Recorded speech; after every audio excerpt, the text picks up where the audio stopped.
Vous êtes-vous déjà senti mal à l'aise et anxieux d'être seul avec vous-même? Ne pouvez-vous pas éviter de saisir votre téléphone, d'allumer la télévision ou de mettre de la musique pour vous distraire? Le stoïcisme apparaît comme un pilier de la sagesse en période d'incertitude et de bruit mental excessif. Dans la vidéo d'aujourd'hui, je vais vous montrer 13 enseignements précieux, soigneusement sélectionnés, pour vous aider à cultiver une relation plus profonde et plus authentique avec vous-même. Si c'est votre première fois ici, je vous demande de me soutenir en vous abonnant et en aimant la vidéo. N'oubliez pas d'activer la cloche de notification pour continuer à recevoir plus de contenu comme celui-ci. Ces mots sont destinés à réconforter l'âme, à rappeler que la distraction est éphémère et que la force est en vous, attendant d'être activée. Que vous ressentiez la pression de la vie moderne ou la solitude, ces enseignements sont là pour vous offrir soutien, motivation et espoir. Mais avant de commencer, j'ai un défi à vous lancer. Restez jusqu'à la fin et ne manquez aucune de ces leçons, car l'une d'elles pourrait être la clé pour changer votre destin à jamais. Commençons. 1. Cultivez une amitié avec vous-même. Je me souviens d'une période difficile de ma vie où tout semblait être contre moi et où j'avais l'impression de n'avoir personne vers qui me tourner. J'étais seul face à mes insécurités et mes doutes. C'est à ce moment-là que j'ai découvert le pouvoir de cultiver une amitié avec moi-même. Au lieu de chercher du réconfort auprès des autres, j'ai décidé de tourner mon attention vers l'intérieur. J'ai commencé à prendre le temps, chaque jour, de réfléchir et de me taire. Dans ces moments de calme, j'ai commencé à mieux me connaître, à comprendre mes peurs, mes désirs et mes forces. Ce fut un processus lent et parfois douloureux, mais révélateur. Tout comme une amitié avec une autre personne, l'amitié avec moi-même exigeait de la patience, de la compréhension et de l'acceptation. À cette époque, je lisais beaucoup sur le stoïcisme et je suis tombé sur une citation d'Épictète. Le sage veut toujours être avec lui-même. Ces mots sont devenus mon mantra, me rappelant que la paix et le contentement ne viennent pas de sources extérieures, mais d'une profonde compréhension de soi-même. Il y avait des jours où la solitude me paraissait écrasante, mais je l'ai acceptée. J'ai pratiqué des exercices de gratitude, en écrivant les choses pour lesquelles j'étais reconnaissant. Cela a amélioré ma vision de la vie et m'a aidé à apprécier mes qualités et mes réalisations. Ma confiance en moi a grandi, mes décisions sont devenues plus claires et j'ai commencé à ressentir une paix intérieure. La force et la résilience que j'ai développées m'ont permis de relever les défis avec un esprit et un cœur plus forts. Aujourd'hui, je peux affirmer avec certitude que la meilleure relation que vous puissiez cultiver est celle avec vous-même. 2. L'importance de la solitude. Je n'ai pas toujours compris l'importance de la solitude. Pendant longtemps, j'ai eu peur d'être seul et j'ai évité ces moments d'isolement. Cependant, au cours d'une phase difficile de ma vie, j'ai appris la vraie valeur de la solitude. Je me souviens d'une nuit où, malgré le fait d'être entouré de monde, je me suis senti incroyablement seul. J'ai décidé de faire une promenade nocturne, seul avec mes pensées. La ville était calme et pendant que je marchais, je réfléchissais à ma vie et à mes expériences. Dans ce calme, j'ai trouvé une clarté que je n'avais jamais connue auparavant. Le stoïcisme m'a appris que la solitude n'est pas quelque chose à craindre, mais à accepter. Étant seul, j'ai pu entendre ma voix intérieure sans distraction. Marc Aurèle a dit « Nulle part, l'homme ne peut trouver une retraite aussi paisible et tranquille que dans l'intimité de son âme. » Ces mots m'ont rappelé que la paix intérieure se trouve en se donnant le temps et l'espace pour la rechercher. J'ai fait de la solitude une pratique régulière.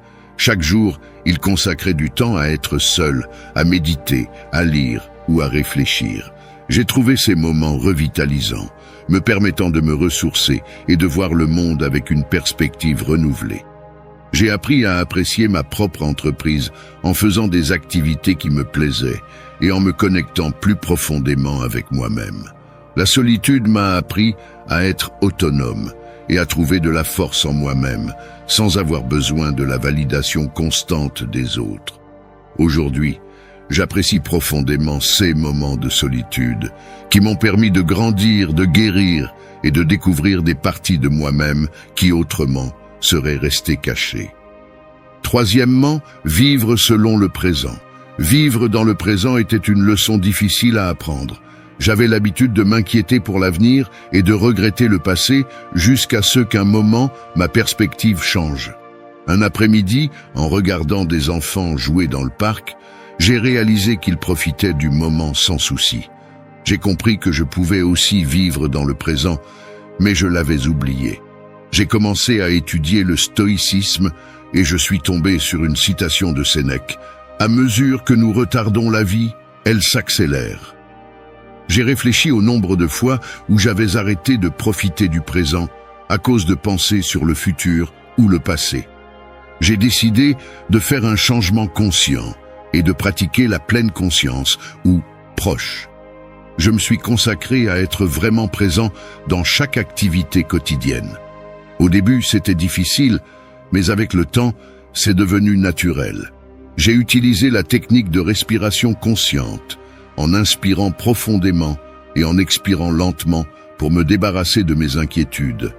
Cette pratique m'a aidé à m'ancrer dans le présent.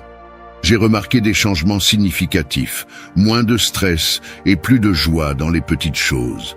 Après réflexion, j'ai réalisé que de nombreuses inquiétudes n'étaient pas fondées.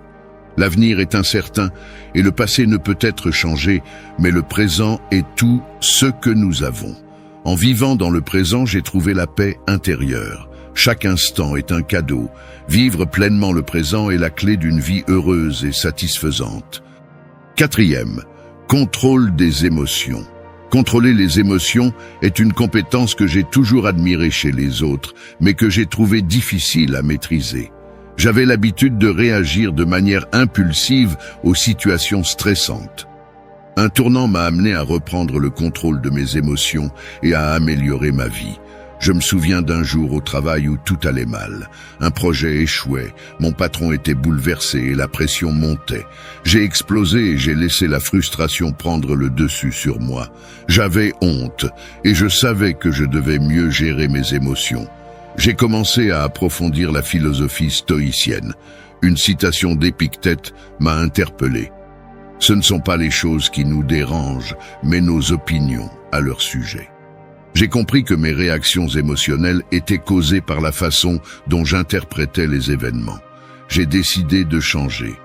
J'ai pratiqué l'introspection, analysant mes réactions émotionnelles et comprenant que beaucoup étaient des réponses à des pensées irrationnelles ou à des peurs infondées. En prenant conscience de ces schémas, j'ai pu remettre en question et changer ma façon de penser. De plus, j'ai intégré la méditation quotidienne. Passer quelques minutes chaque jour à méditer, à calmer mon esprit et développer une plus grande conscience de mes pensées et de mes émotions.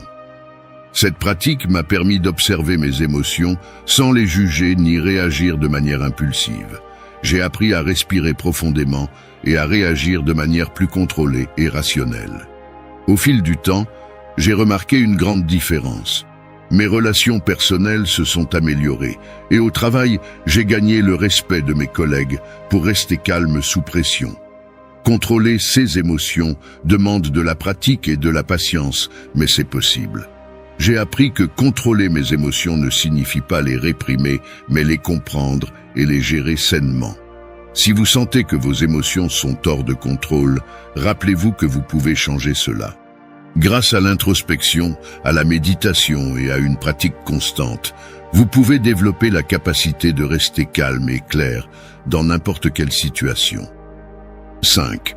Pratiquer la résilience émotionnelle. Pratiquer la résilience émotionnelle est une compétence que j'ai acquise pendant les moments les plus difficiles de ma vie. Il y a eu une période où j'avais l'impression que tout était contre moi. J'ai perdu mon travail, une relation importante a pris fin, et j'avais l'impression que mon monde s'effondrait. Un soir, après une dure journée, j'ai décidé de lire un livre sur le stoïcisme. Une citation de Marc Aurèle m'a profondément marqué. Le bonheur de votre vie dépend de la qualité de vos pensées. Ces mots m'ont fait réfléchir sur la façon dont j'ai laissé mes pensées négatives dominer ma vie. J'ai décidé de prendre le contrôle et de commencer à pratiquer la résilience émotionnelle. Changer mon état d'esprit a été l'une des premières étapes. Au lieu de considérer les défis comme des obstacles insurmontables, je les voyais comme des opportunités de croissance. J'ai mis en place une routine quotidienne avec de la méditation et un journal de gratitude. Cela m'a aidé à commencer la journée avec une attitude positive. J'ai également inclus l'exercice physique, découvrant que rester actif était bénéfique pour ma santé émotionnelle. Dans les moments difficiles, j'utilisais la visualisation négative, imaginant les pires scénarios possibles, ceux qui me préparaient mentalement et me faisaient voir que de nombreuses inquiétudes étaient exagérées. Accepter ce que je ne pouvais pas changer et me concentrer sur ce que je pouvais contrôler m'a libéré émotionnellement. Au fil du temps, ma capacité à gérer le stress s'est considérablement améliorée. Aujourd'hui, je me sens plus fort et capable d'affronter n'importe quel obstacle. Si vous vous sentez vaincu par les circonstances, n'oubliez pas que vous pouvez changer de point de vue et développer une résilience émotionnelle. 6e, la compassion envers les autres. La compassion envers les autres est une qualité que j'ai toujours appréciée, mais que je n'ai pas toujours pratiquée de manière cohérente. Il fut un temps dans ma vie où j'étais tellement absorbé par mes propres problèmes que je ne prêtais pas attention aux difficultés de ceux qui m'entouraient.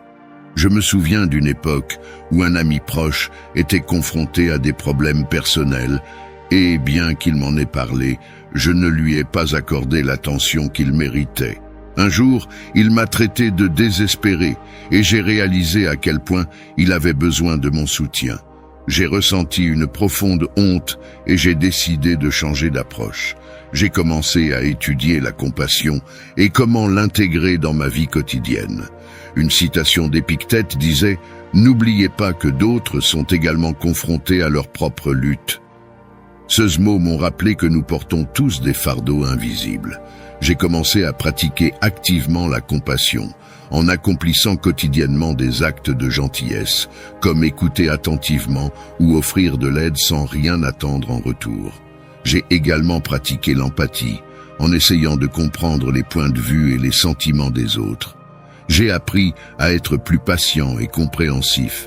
La compassion m'a également appris à être plus gentil avec moi-même, à me pardonner mes erreurs et à me traiter avec douceur. Cette compassion envers moi-même était essentielle à mon bien-être émotionnel et m'a permis d'être une source de soutien plus authentique. 6e, la compassion envers les autres. La compassion envers les autres est une qualité que j'ai toujours appréciée, mais que je n'ai pas toujours pratiquée de manière cohérente. Il fut un temps dans ma vie où j'étais tellement absorbé par mes propres problèmes que je ne prêtais pas attention aux difficultés de ceux qui m'entouraient. Je me souviens d'une époque où un ami proche était confronté à des problèmes personnels et, bien qu'il m'en ait parlé, je ne lui ai pas accordé l'attention qu'il méritait. Un jour, il m'a traité de désespéré et j'ai réalisé à quel point il avait besoin de mon soutien. J'ai ressenti une profonde honte et j'ai décidé de changer d'approche. J'ai commencé à étudier la compassion et comment l'intégrer dans ma vie quotidienne. Une citation d'Épictète disait « N'oubliez pas que d'autres sont également confrontés à leur propre lutte ». Ces mots m'ont rappelé que nous portons tous des fardeaux invisibles. J'ai commencé à pratiquer activement la compassion, en accomplissant quotidiennement des actes de gentillesse, comme écouter attentivement ou offrir de l'aide sans rien attendre en retour. J'ai également pratiqué l'empathie, en essayant de comprendre les points de vue et les sentiments des autres. J'ai appris à être plus patient et compréhensif. La compassion m'a également appris à être plus gentil avec moi-même, à me pardonner mes erreurs et à me traiter avec douceur. Cette compassion envers moi-même était essentielle à mon bien-être émotionnel et m'a permis d'être une source de soutien plus authentique. 7. La dichotomie du contrôle. La dichotomie du contrôle est un concept stoïcien qui a transformé ma façon de voir le monde. La première fois que j'ai entendu parler de ce principe, j'étais dans une situation où tout semblait hors de contrôle. À l'aéroport, entouré de voyageurs frustrés, j'ai décidé que je ne voulais pas être victime des circonstances. Je me suis souvenu des enseignements stoïciens sur la dichotomie du contrôle. Il y a des choses que nous pouvons contrôler et d'autres que nous ne pouvons pas contrôler. Épictète l'a expliqué clairement.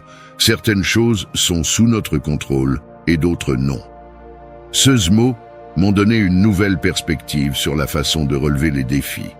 Au lieu de laisser la frustration prendre le dessus sur moi, j'ai décidé de me concentrer sur ce que je pouvais contrôler. J'ai porté mon attention sur la façon dont j'ai réagi à la situation. J'ai pris un livre et me suis plongé dans la lecture, transformant une expérience négative en une opportunité d'apprendre et de grandir. Ce petit changement de perspective m'a permis de me sentir plus calme et plus en contrôle. Depuis, j'ai appliqué la dichotomie du contrôle dans différents aspects de ma vie. J'ai fait une liste mentale des choses qui étaient sous mon contrôle et de celles qui ne l'étaient pas. J'ai réalisé que m'inquiéter de ce que je ne pouvais pas changer ne faisait que me causer un stress inutile. Diriger mon énergie vers ce que je pouvais influencer m'a procuré un sentiment de puissance et de sérénité. Cela a amélioré ma productivité au travail et la qualité de mes relations personnelles. En me concentrant sur ce que je pouvais contrôler, j'ai pu construire des relations plus saines et plus harmonieuses. La dichotomie du contrôle m'a également aidé à gérer le stress et l'anxiété, me rappelant que je peux toujours contrôler ma réponse aux situations. Cette pratique m'a permis de relever des défis avec un esprit plus clair et un cœur plus calme. 8. Le pouvoir de la gratitude. Le pouvoir de la gratitude est l'une des leçons les plus précieuses que j'ai apprises dans ma vie. Il fut un temps où je me concentrais sur ce qui me manquait, au lieu d'apprécier ce que j'avais. Cet état d'esprit négatif a affecté mon bien-être et mon bonheur. Un jour, en lisant les méditations de Marc Aurèle, je suis tombé sur une phrase qui a changé ma perspective. Prenez garde à ne pas être ingrat pour ce que vous avez en cherchant ce qui vous manque. Ces mots m'ont fait réfléchir à tout ce que je tenais pour acquis dans ma vie. J'ai décidé de faire un changement. J'ai commencé un journal de gratitude dans lequel, chaque soir, j'écrivais 3 choses pour lesquelles j'étais reconnaissant. Au début, c'était des choses simples, une conversation avec un ami, une journée ensoleillée, un délicieux repas. Cependant, j'ai vite réalisé qu'il y avait bien plus de raisons d'être reconnaissant que ce que j'avais imaginé. Cette pratique quotidienne a transformé ma perspective. J'ai commencé à remarquer les petites bénédictions de chaque jour et à me sentir plus content et satisfait. La gratitude a non seulement amélioré mon humeur, mais elle m'a également aidé à construire des relations plus solides et plus significatives. En exprimant ma gratitude aux autres, j'ai vu nos liens s'approfondir. Au lieu de me concentrer sur ceux qui n'allaient pas, j'ai commencé à chercher le positif dans chaque situation. Cela ne signifiait pas ignorer les problèmes, mais reconnaître les opportunités d'apprentissage et de croissance que chaque difficulté apportait. Aujourd'hui, la gratitude fait partie intégrante de ma vie. Cela m'a appris à apprécier le présent et à trouver de la joie dans les choses les plus simples. Si jamais vous vous sentez coincé dans la négativité, je vous encourage à essayer la gratitude. Cela peut sembler un petit changement, mais son impact sur votre vie sera énorme. En pratiquant la gratitude, vous découvrirez une nouvelle source de bonheur et de bien-être qui transformera votre perspective et votre vie. 9. L'importance du silence. L'importance du silence est quelque chose que je n'ai pas toujours apprécié. Dans une société de bruit constant, j'ai rempli chaque instant de distraction.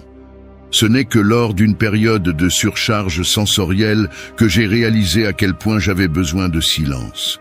Je me souviens d'un après-midi mouvementé où je me sentais épuisé mentalement et émotionnellement. J'ai décidé de me promener dans le parc sans écouteurs, juste avec le son naturel de l'environnement. Sans le bruit constant, mes pensées ont commencé à circuler et j'ai entendu ma voix intérieure plus clairement. Une citation de Zénon de Citium m'a interpellé. Le silence est un espace où l'esprit peut se retrouver. J'ai réalisé que j'avais évité le silence par peur d'affronter mes propres pensées et émotions.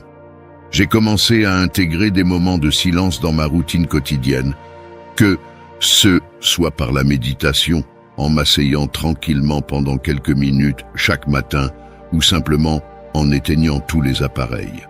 These moments sont devenus de précieuses occasions de réfléchir et de se ressourcer. Le silence a également amélioré mes capacités d'écoute, me permettant d'accorder toute mon attention aux conversations et d'améliorer mes relations personnelles et professionnelles. De plus, cela m'a permis d'être plus conscient de mes pensées et de mes émotions, ce qui m'a permis d'acquérir une plus grande clarté et une plus grande tranquillité d'esprit.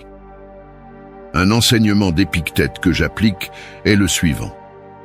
Tais-toi souvent, mais lorsque tu parles, fais-le pour dire quelque chose de précieux. Aujourd'hui, j'apprécie profondément le pouvoir du silence. Cela m'a appris à trouver la paix au milieu du chaos et à me connecter avec mon être intérieur. Si vous vous sentez submergé par le bruit constant du monde, recherchez le silence, vous trouverez la sagesse et la tranquillité. Merci d'être resté jusqu'à la fin de la vidéo.